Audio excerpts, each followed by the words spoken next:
كل الاشعارات بالفيديوهات اللي بننزلها يوميا، تمام، عشان تعيش معانا احلى اجواء للطيور. الشبح قناتنا واحد بس، هي اللي بتقدم القنوات اللي ما يخص الحيوانات والطيور واعمارهم وكل حاجه انت تحبها عن الحيوانات الاليفه والمفترسه وكل حاجه. عندنا الاسود، عندنا النمور، عندنا ان شاء الله في فيديو جاي يا جماعه عن الاحصنه.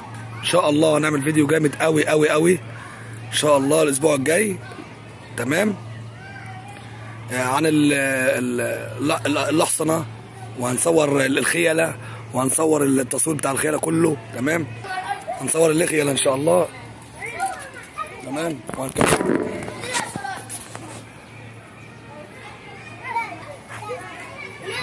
وهنكلمكم عن كل حاجه تخص المهره والسباق.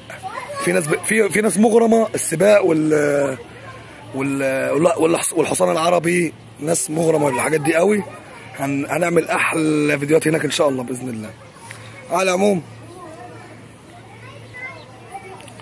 طبعا ده يا جماعه اهم حاجه هنا النظافه عند الحيوانات يا جماعه.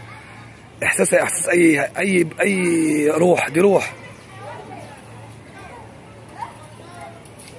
تحس بالحر، بالبرد، بكل حاجه.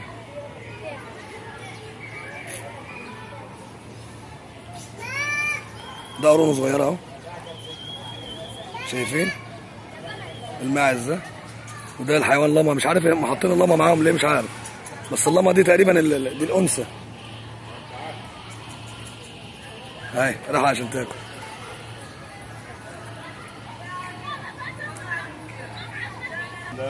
لاما اهي يا جماعه بياكلها.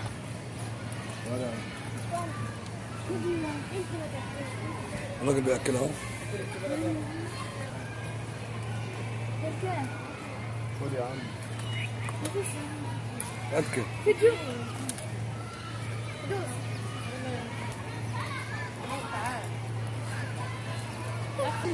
ده الكبش اهو، كبش قرونه يا جماعه.